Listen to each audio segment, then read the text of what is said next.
Morning everybody, Silverbolt here, back for another Transformers review, going to be doing, obviously, as per the title page, Lugnut from the animated range. Now, what can we say about Lugnut?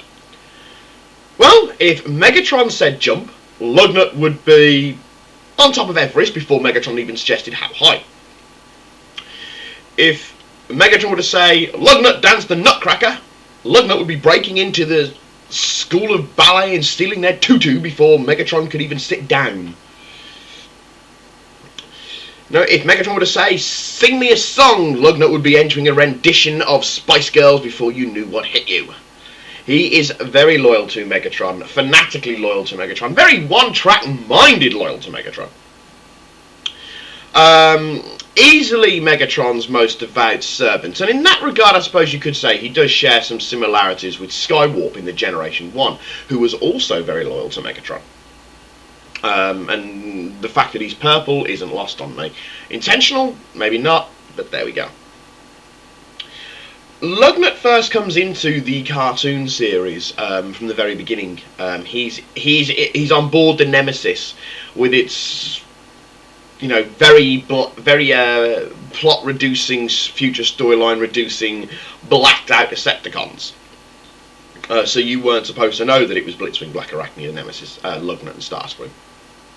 Why? Don't ask. And he is lost when the ship crashes, and whilst the Autobots are in stasis. Now, while Starscream goes out to steal power, Lugnut can think of only one thing: restoring Megatron. Now, Megatron is, of course, at this point a prisoner of Sundak. Well, he's not a prisoner of Sundak, he's just a disembodied head and a hand of Professor Sundak. And Megatron contacts the only one who he believes he's still loyal to, which is Lugnut. So Lugnut, at one point, Blitzwing starts thinking that Lugnut's kind of like losing his mind a little, because he keeps getting orders from Megatron, who of course everyone else believes at this point to be dead. Lugnut, of course, isn't the greatest tool in the box. No, he's not the sharpest thinker in the world, so he doesn't believe that. And because, of course, no one really takes Lugnut seriously, I mean, they've been listening to Lugnut's rhetoric of the glorious Megatron for a very long time. So they don't really pay an awful lot of attention to it. Now then, Lugnut is definitely the Decepticon muscle. Blitzwing would be somewhat of the brain, Starscream the cunning. Lugnut is the muscle. He is superbly strong. And exceedingly powerfully well armoured. But unlike most villains, though he is supposed to be, he's not supposed to be the sharpest tool in the box. He is supposed to be quite stupid. But I mean, unlike Grimlock, who even in Transformers animated in the G1 cartoon has the reasoning semblance of he can barely figure out that if you have two steaks and then two steaks, you're no longer hungry. Lugnut does seem to be fairly intelligent beyond that. I mean, towards the end of Series 3, especially in one of the final episodes of Series 3 when Swindle comes back into it, Lugnut, when it comes to battle, can actually take command and can rule quite effectively. Well, lead quite effectively, not so much rule. Because aside from being a mindless thug, he is actually quite a skilled fighter.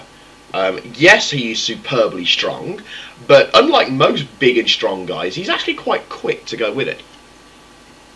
And he's a good fighter. I mean, of course, the ones that are with Megatron are all good fighters. The ones that are with Megatron aboard the Nemesis, they're all good fighters.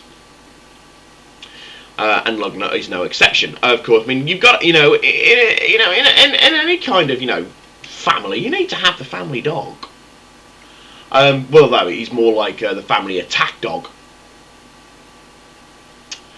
And Lugnut remains, throughout the entire series, the most devoted of Megatron's followers. But even though in, I think it's either Series 1 or Series 2, Series 1 I believe it is, when Starscream comes back and says, I'll repair you guys, this is the Lugnut Blitzwing, that if you agree to lead, if you let me lead you.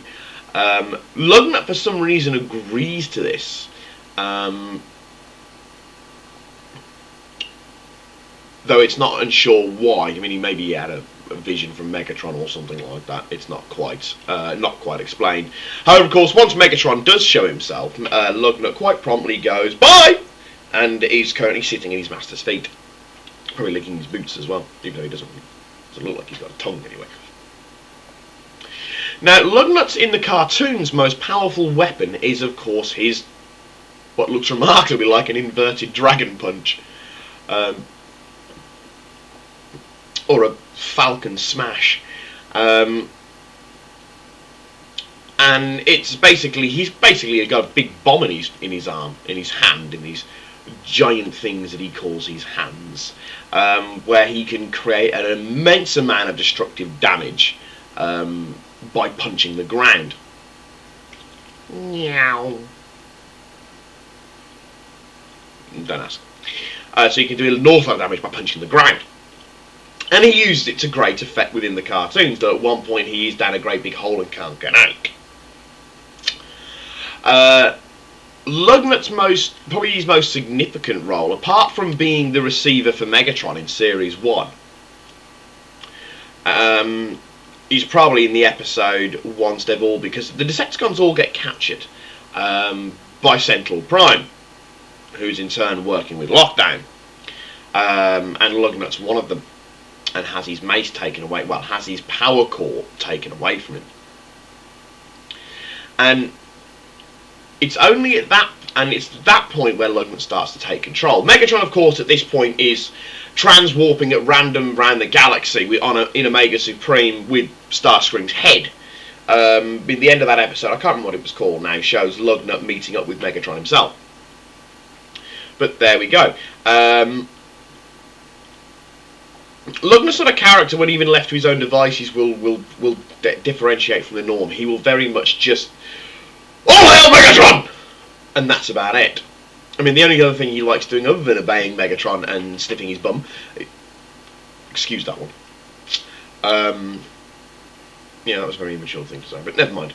The only thing he likes doing, other than bringing Megatron his tea and crumpets, is smashing Autobots. So there we go. Okay.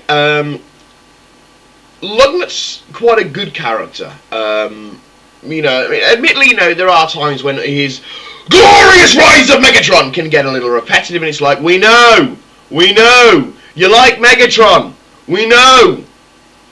But other than that, it's quite good. He's a good character, he's a fun character.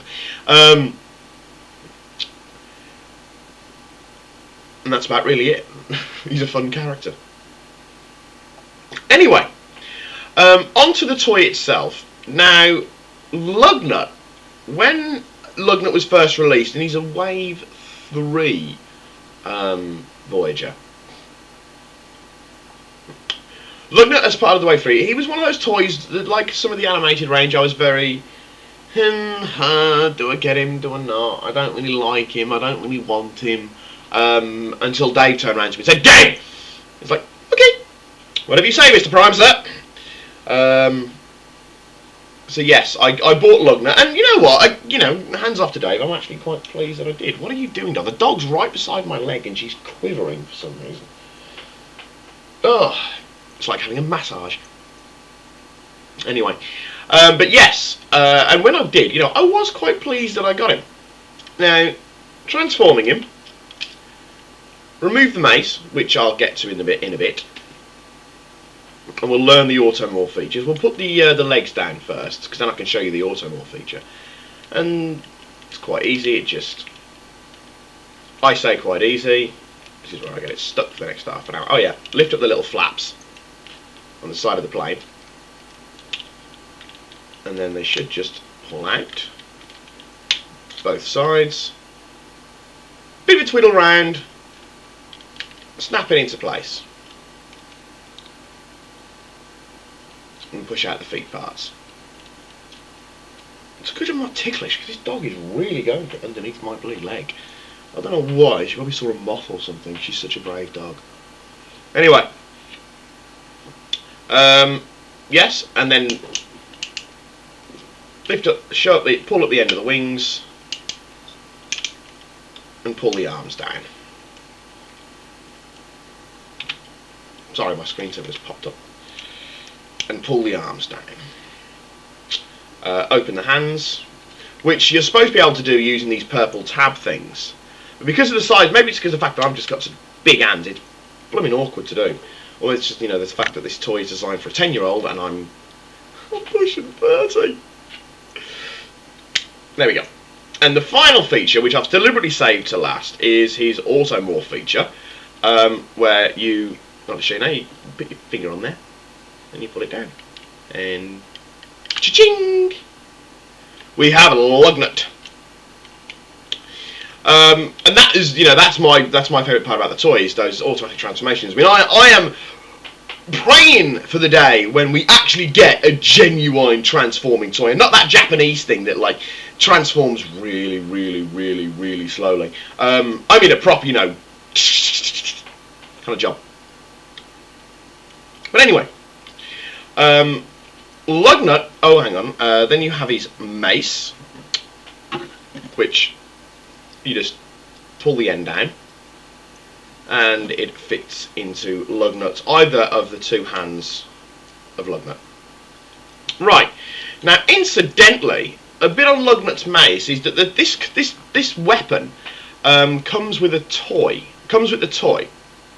However, there's an interesting bit of trivia on it in that Derek Wyatt and Marty Eisenberg admitted at last year's you can't even see me. Admitted at last year's BotCon that when the animation models and all that were drawn up for Lugnut, because Lugnut's toy was of course made by Hasbro, they didn't actually realise that he actually had this thing. You know, this giant mace of doom.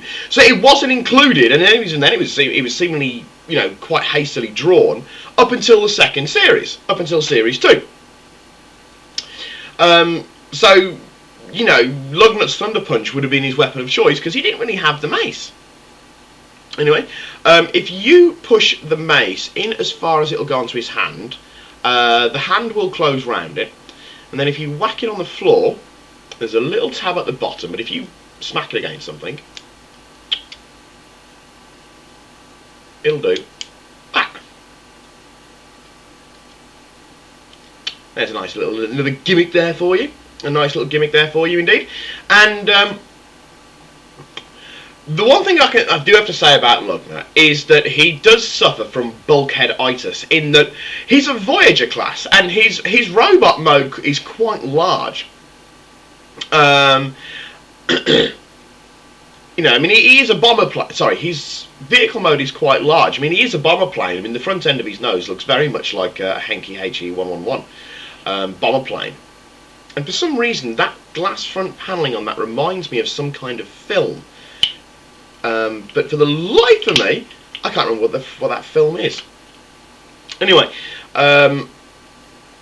Heinkel, not Henke. Yeah, Heinkel HE-111.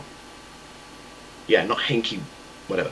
Is a model of the plane that the front part is based on. I mean, he is some form of futuristic bomber. But anyway, so the vehicle mode for him is actually significantly large for a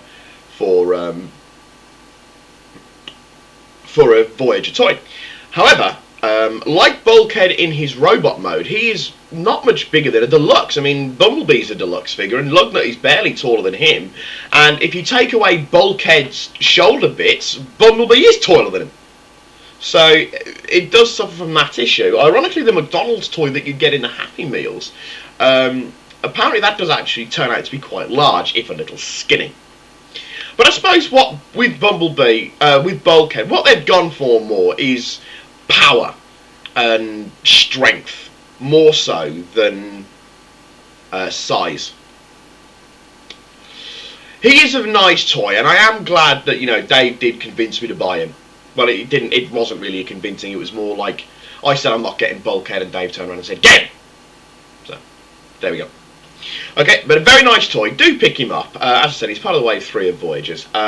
So he, at this moment in time, he shouldn't be going for any expenses. I mean, the two things I do have issues where this toy is concerned is that is very loose, the front part. It's probably because the spring-ins inside are wound too tightly.